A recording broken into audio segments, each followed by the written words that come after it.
I don't think $80 is a problem. I think it was Randy, what's his name's, Pitchford's statement that I understand his statement, and I'm not saying he was wrong for saying what he said because I understand the context of what he said.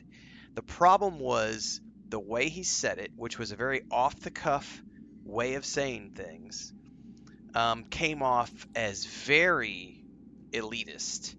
But if you understand the context of what he said and how he was saying it, I know exactly what he was saying. It just came out bad. So, what he said in the context of the conversation was when I was a kid, I worked a minimum wage job, and I forget what game he said, but he's like, I saved up every penny I had and I bought that game that I wanted because it was the game that I wanted. It didn't matter how much it cost, I bought it because I wanted it.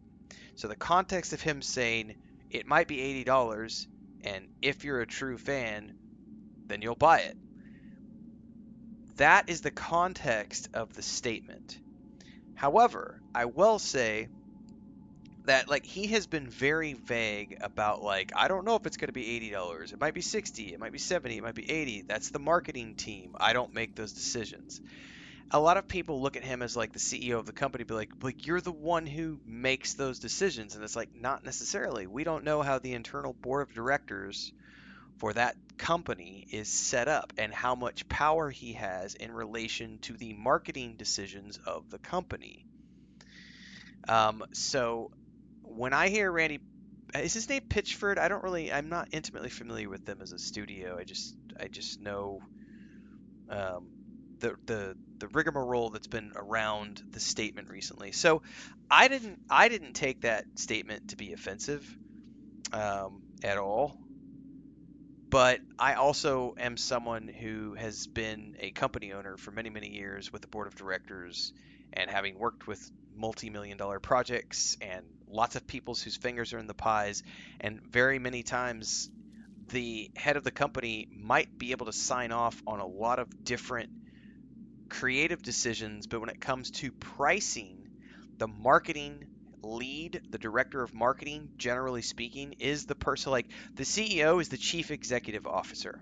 Then there is a CFO who's the chief financial officer.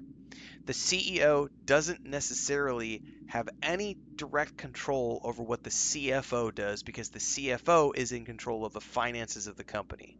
Then you have a CMO, the chief marketing officer. The chief marketing officer, generally speaking, has control over the marketing department, what money gets spent where in terms of marketing, so on and so forth. So just because he's the CEO and the face and the front man of the company, I don't know their internal structure. Maybe he does have a say over the pricing of their games. But the interviews that I have heard him talking about, he's like, I don't know what the price of the game is going to be because that's the marketing division and I don't control that division. That's what I have heard in the interviews that I have listened to with him talking about the pricing of the game.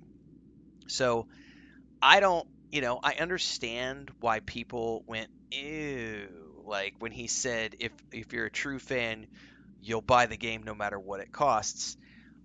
But that was also in the context of him literally saying, when I was a kid and I had a minimum wage job and I saved every penny to buy that game.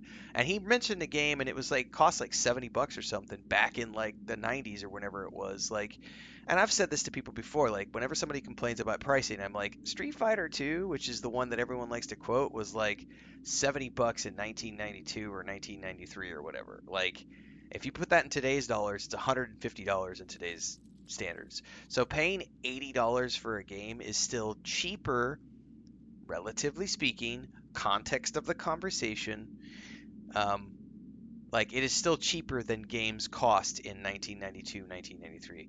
Publishers 2K Games says Great Cat, same publishers GTA. So yeah, the publisher is the one setting the prices, not the developer. So that's another distinction. I'm glad you said that, Great Cat, because I didn't even know that. I don't know enough about the Borderlands 4 thing. So if they have a publisher, then yeah, as a developer, they have no say whatsoever in pricing. So it's out of his hands. Like it's literally in the publisher's, you know, ballpark at that point. Like it's their ball. Like they're the ones who dictate how much money the game costs. So I don't see anything wrong with him making the statement that he made of just, true fans will find a way to pay for it no matter what. I get that statement. I get it. Like I totally get it. Because if you're a fan of something, you will figure out a made a way.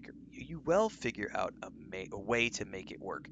But it does, without the context of the greater conversation, it sounds extremely tone deaf.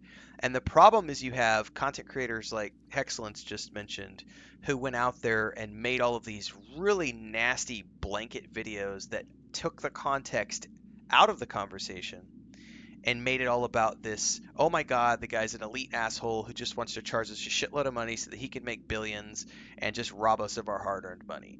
That was the out of context, rage bait grifter take to create clicks on YouTube, um, when the reality is far more complex.